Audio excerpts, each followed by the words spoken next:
Hello everyone, welcome to the Daily Current Affair Analysis brought to you by Shankar IAS Academy, 11th June 2020. Displayed here are the list of articles that we will be discussing. The first article, using bacteriophage to combat antimicrobial resistance. So recently a group of scientists in Belgium, they are working to develop an AI-based device to combat the antimicrobial resistance. And the next article, new study makes controversial weather tweaking idea more realistic. So this article is talking about the stratospheric aerosol injection method, and because of the recent developments in the technology, this method is becoming more feasible.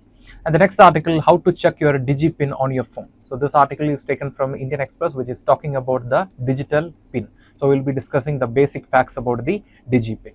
And the next article, bridging health cover, mental health care in India. So this article is talking about the increasing awareness about the mental health care in India, especially in the post-pandemic time. So we'll be discussing what is mental health and what are the challenges associated with this. And the next article, a T20 for Global South, the case for an India-led bloc against terrorism. So considering the global ineffectiveness in addressing the problem of terrorism, India recently launched an international coalition known as 20 against terrorism. So we will be discussing what are the objectives and how we can enhance the role of the T20. So without much delay, let's begin our discussion with the first article. Using bacteriophages to combat antimicrobial resistance. The article is taken from The Hindu. So recently, a group of scientists under the leadership of Jane Paul Pirnai, they are developing an AI-based technology to create a customized bacteriophage therapy to counter the problem of antimicrobial resistance. So we know that antimicrobial resistance, one of the major crises to the public health these days. And you can see that this occurs when the microbes, that is fungus, virus or bacteria, becomes resistant to the antibiotics, which means the medicines that we used to treat the illness once are no longer effective. And this will eventually increase the strain on the health system. It will increase the rate of illness. Eventually, it will also increase the death rate also. And from this article in the Hindu newspaper, we can see that this antimicrobial resistance is responsible for nearly 5 million deaths annually. And this is expected to be double by 2050. So let us discuss more about this news article from the prelims point of view. So as usual, we will start with a basic question. What is meant by antimicrobial resistance? I already said it occurs when the microbes becomes resistant to the antibiotics. That means the medicines that we used to treat the illness are no longer effective. And this causes nearly 5 million deaths annually, and this is expected to be double by 2050. And this is why the health experts are saying that this antimicrobial resistance is a silent pandemic. So what are the issues associated with the antimicrobial resistance, or what are the major causes associated with the antimicrobial resistance? First is the overuse or the misuse of the antibiotics in the humans and the livestock. We know that even if you have a small fever, we have a habit of taking medication ourselves without the doctor's prescription, self-medication, right? And this self-medication will provide an opportunity for this microbes inside the human body to evolve against the medication. And another thing is that sometimes the people will not complete the treatment course. That means in between they will stop taking the medicine. And in this case also, the virus or the bacteria will remain silent inside the human body, and they will get an opportunity to evolve resistance against this medication. And another thing is lack of new antibiotics. See, some of the antibiotics are short-term in nature. They cannot provide a sustainable solution for a particular infection or illness. Therefore, we need new alternatives or new antibiotics. And we can see that these type of issues are leading to prolonged, that means the lack of new antibiotics and the misuse or overuse of the antibiotics are leading to prolonged illness, higher medical cost and death. So coming to the next, we have a question, what are bacteriophages? So in the case of Belgium, the scientists are working to develop an AI-based technology to create a customized bacteriophage therapy to address the problem of antimicrobial resistance. So what is meant by this bacteriophage? Bacteriophage, or simply we can call them phages, these are the virus that can infect and kill the bacteria. This will not only infect and kill the bacteria, this virus will reside inside the cell of the bacteria and will prevent the future evolution of this bacteria. And we can see that the evolution of the bacteria is a primary reason behind the AMR, that is antimicrobial resistance. And another major benefit of this bacteriophage is that it will not harm the human cell. And understanding the potential of this bacteriophages, many nations in the last century, especially the Soviet nations like Georgia, they conducted experiment and they even used this bacteriophages to address various illness and wounds. But later this antibiotics got popularity and the experiments and study on the bacteriophages got overshadowed. And coming to the next question, how this phagus helps in addressing the problem of antimicrobial resistance? I already mentioned one, that is coevolution. So this virus will reside inside the cell of the bacteria and it will evolve along with the bacteria, and it will, in the future also, this phagus will be strong enough to kill the bacteria. So this will prevent the evolution against the medication.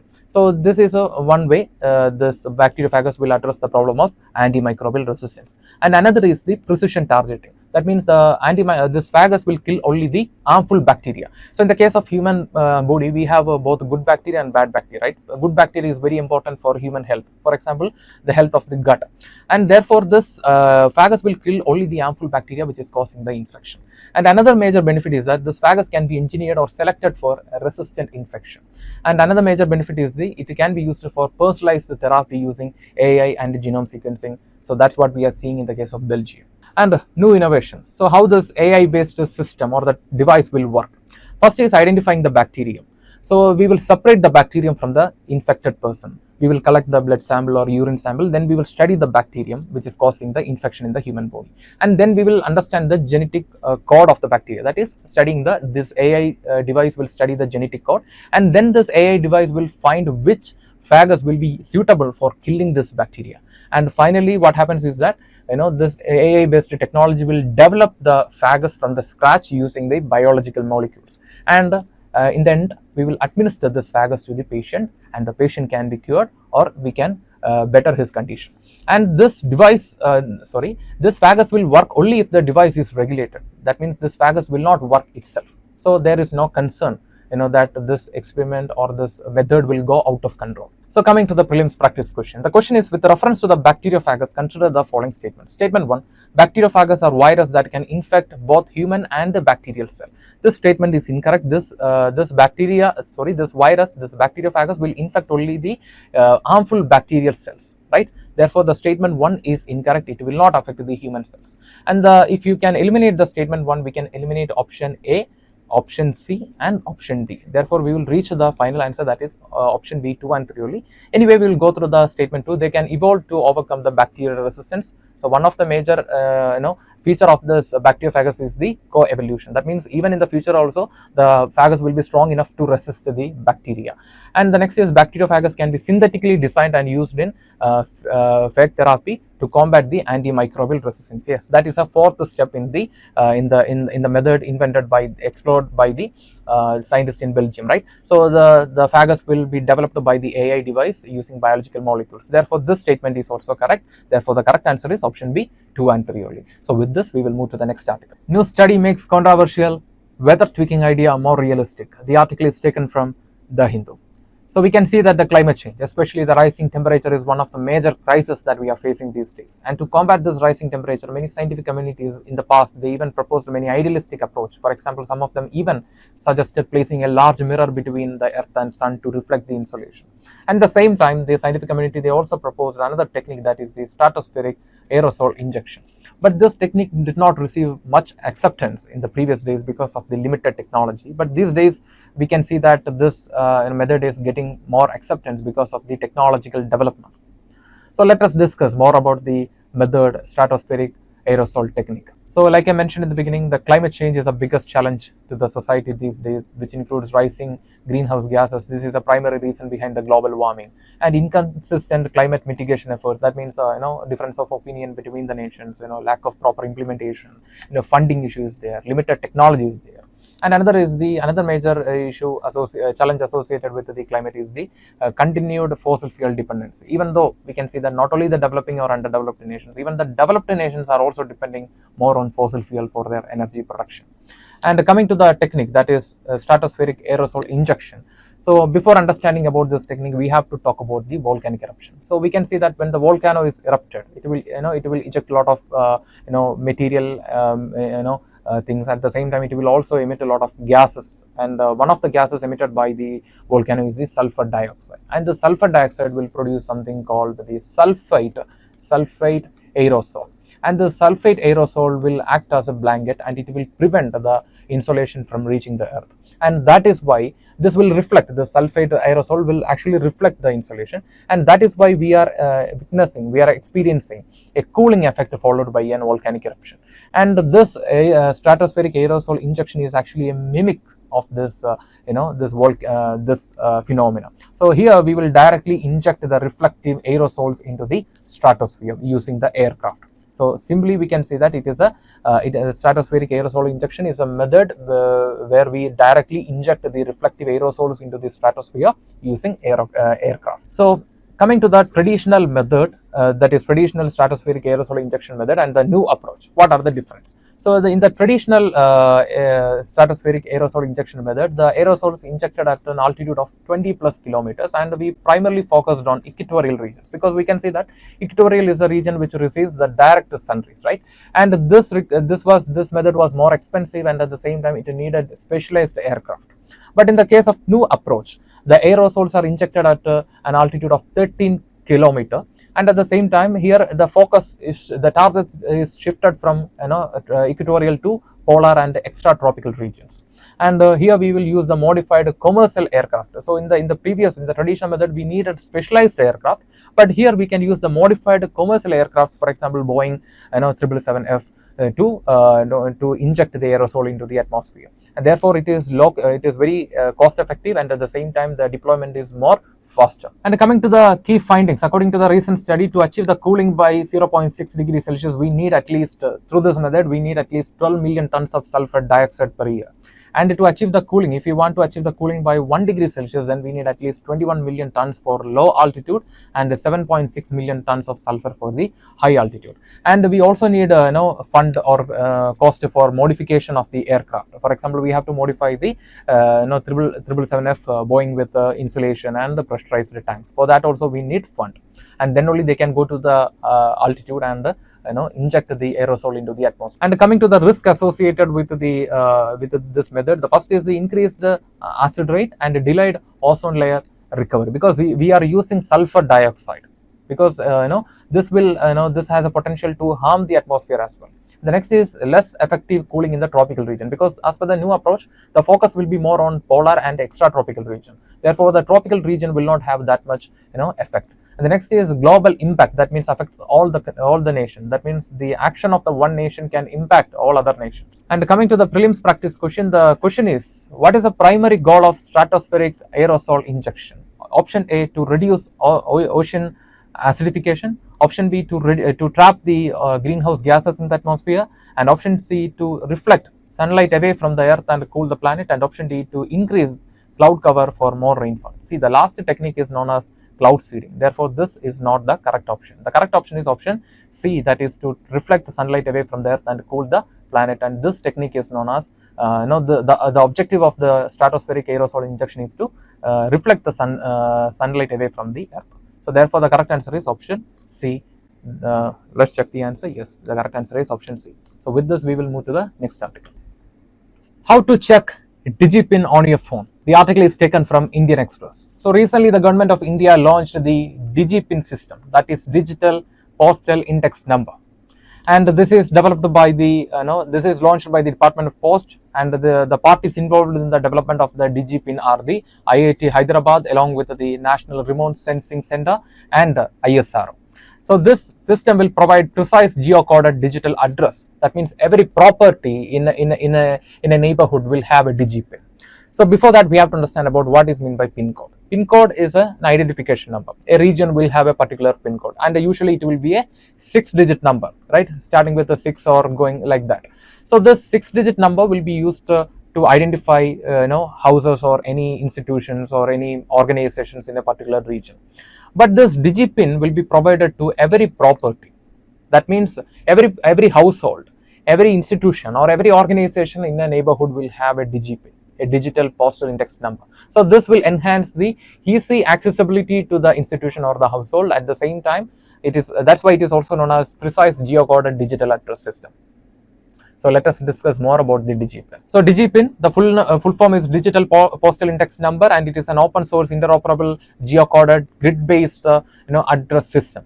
And this is developed by the Department of Post. Department of Post is working under which ministry? Any idea? It is working under the Ministry of Communication, and other parties involved in the development of the DIGIPIN are the IIT Hyderabad, National Remote Sensing Center, and ISR. So what are the vision of this DIGIPIN? First is to deliver address as a service, and the next is to enable secure and efficient address data management. So we have GitHub. Okay, GitHub, this software will store the data regarding the the present digital address system. And the next is facilitating interaction between the citizen, government, and the private entities. For example, imagine that in a neighborhood there is a house, and in the front of this house there is some issue with the electric transformer. And what happens is that a person from this household will call the EB, and they will say that the transformer before my house is having some issue, come and check. So we have to inform, we have to give lot of landmarks and things to show the direction.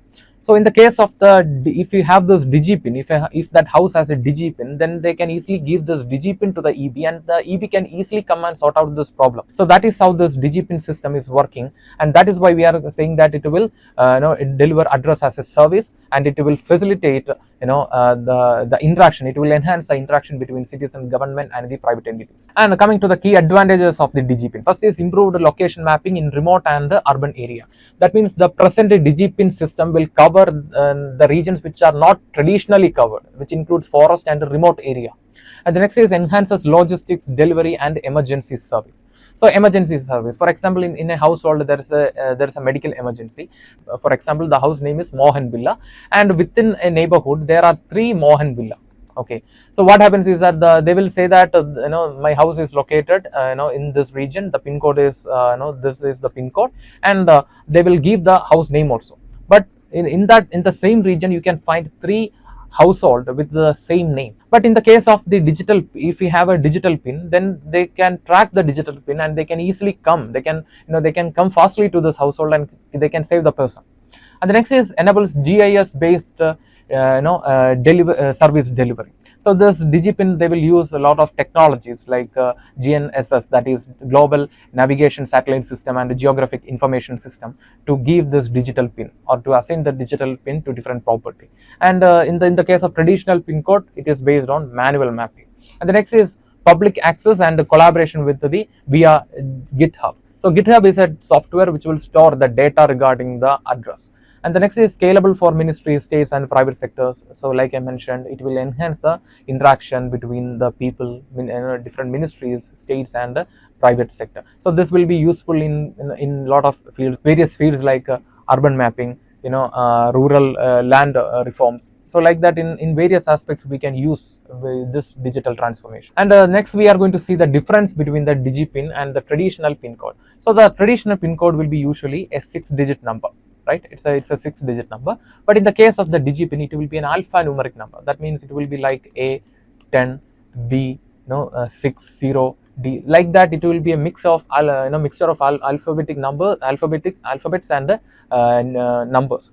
And the next major difference is that the DIGIPIN uses the GIS and GNSS, while the traditional pin code is based on manual mapping. And the next is DIGIPIN offers 4x4 meter resolution. That means a region, a small property will also come under the digital pin code system. That means if there is a minute issue, for example, if there is a conflict between the neighborhood related to the boundary of the land, then that also can be resolved if we have such a system with the 4x4 resolution. So coming to the prelims practice question. The question is, DIGIPIN has been launched by the government of India for which of the following objectives? Statement 1, replace the Aadhaar system for address verification. Statement B, that is option B, provide precise geocoded address identification for properties. C, implement a nationwide biometric tracking system. And D, track vehicle movement in border area. So from the discussion itself, we can directly find the answer. The objective of this DIGIPIN is to provide precise geocoded address identification for properties. That means every property, every land, household, they will have a DIGIPIN. So for example, if a postman is coming to give a letter to the Mohan Villa, he don't have to go through every Mohan Villa in the neighborhood.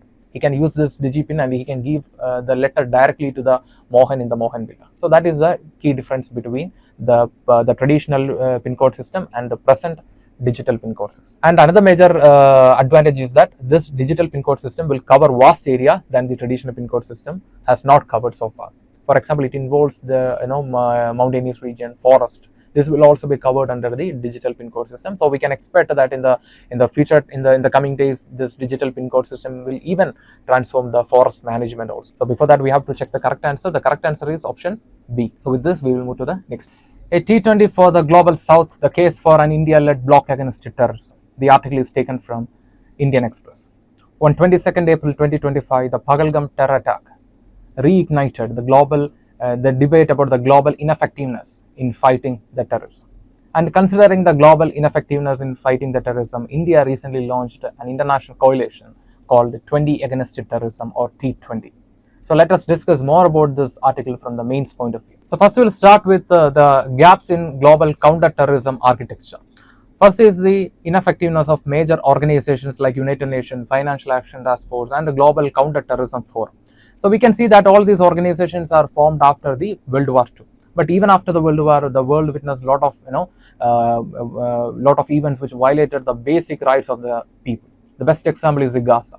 So Israel, when they invaded the Gaza, the UN was totally useless and it was ineffective in addressing the rights of the people or the problem of the people in the Gaza. And we saw the genocide conducted by the Israel in Gaza, right? And the next is a Western-centric approach, and that is ignoring the global South realities. We can see that across the world, the terrorism is a problem. If you look into the central India, we have the problem of terrorism, and if you look into the Sahel region of Africa, we have the problem of terrorism, and in the Central American region, we have the problem of terrorism. But if you look back into the root of different terrorist organizations or different conflict, it will be very different. Therefore, a Western-centric approach in countering the global terrorism will not work because it is totally not aligning with the global South realities. And the next is narrative sidelines of victims. So, whenever there is an event like a terror attack or something, the global nations will organize a meeting. But in most of these meetings, they will sideline the perspective of the victims. And the next is geopolitical bloc. For example, this China-Pakistan nexus. So we can see that behind the Pahalgam terror attack, the Pakistan, their support for terrorism, it remained uncriticized by many nations. And the next is strategic ambiguity from key players, for example, Russia. So Russia, they are already occupied with the Ukraine war, but at the same time, the neutral stand of Russia is again creating confusion because Russia is a superpower in the global scenario, but they are observing neutrality. This is again creating confusion. What is the stand of Russia? Or at the same time, we can see that many other nations they remain silent about this terror attack. Not only about this terror attack, they are even remaining silent about various terrorist organizations. And the next is T20 proposals. So T20, that is a 20 against terrorism. This is an international coalition formed by the India to counter the terrorism, right? So it is an India-led 20-nation global South coalition. The major members of this coalition includes Indonesia, Egypt, Nigeria, etc. And the objective is to tackle the terrorism. And it is not a replacement to the present institutions fighting the terrorism. Actually, it is a complementary to the institutions which are currently fighting the terrorism. And it is focusing on collective defense and winning legitimacy. So we can see that the Balkot operation or the Operation Sindoor has raised India's credibility as an actor against the terrorism. So coming to the major objectives and the strategic focus of the 20 against terrorism. First is the real-time intelligence sharing through a joint action task force. And the next is capacity building and efforts to de-radicalization. And the next is diplomatic naming and shaming. That means addressing, we can see that many nations, they are, through the back door, they are supporting the terrorism. So such, things has to be addressed. And the next is combat cyber terrorism, drone and crypto threats. So these are the upcoming, threats to the securities. So addressing the upcoming threats is the another objective of the T20.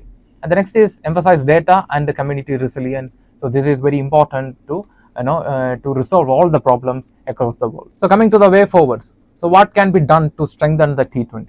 First is formalizing the initiative and launching frequent summit. That means we can establish a T20 secretariat in New Delhi or in any nations in the global south which is taking strong initiatives against terrorism and have a neutral point of view in the global scenario. So we can establish a T20 secretariat to address the problem. And the next is using the artificial intelligence and indigenous technology to combat the problem of terrorism and upcoming threats. And the next is building global legitimacy and strategic diplomacy. So like I mentioned, through sharing the intelligence, or through taking the strong actions like the Operation Sindoor, we can win the global credibility, about as an actor against the terrorism.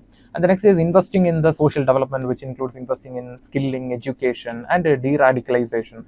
And this will help not only countering the terrorism, it will helpful in establishing a peaceful and a sustainable peaceful society. So coming to the mains practice question. So in this topic we discussed what are the global, what are the gaps in addressing the global counter-terrorism, and then we also discussed the initiative T20 or 20 against terrorism and what are its objectives, and then we also discussed what can be done to strengthen the the 20 against terrorism platform. So based on this, try to answer this mains practice question. The question is, terrorism is in the global south is not merely a security threat but a prolonged war by other means. Discuss. So it's a 10-mark question and you have to write around 150 words, write the answer and post it in the comment section.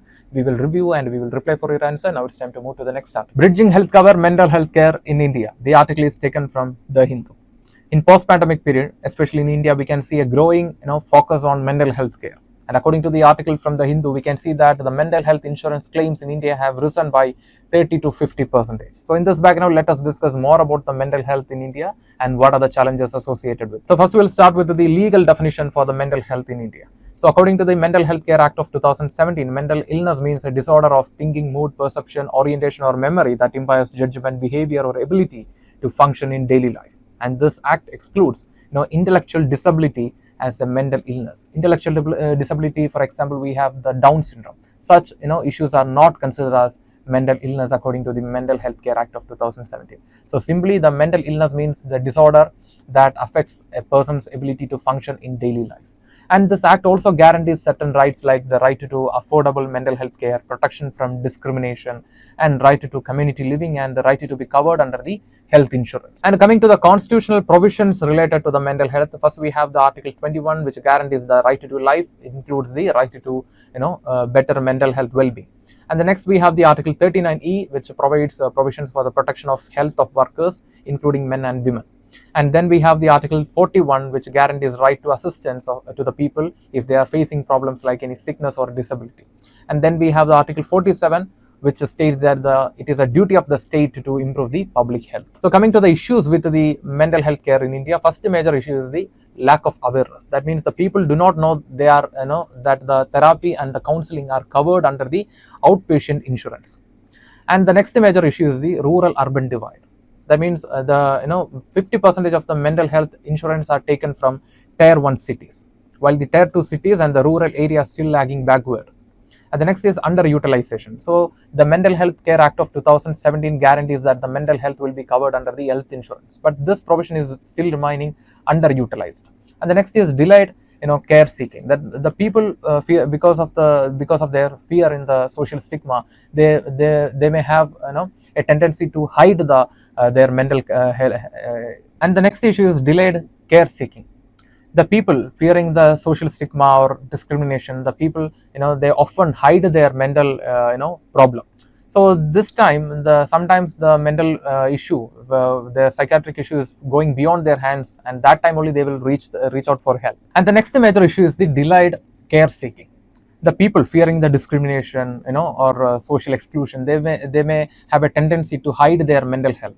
So sometimes their mental condition will deteriorate and it will reach a crisis point, and that time only they will seek the help, and this will make the situation even worse. And coming to the challenges in mental health care, the first major challenge is the stigma. So because of the stigma, the people may go for hiding their mental health conditions, and they may refrain from seeking help.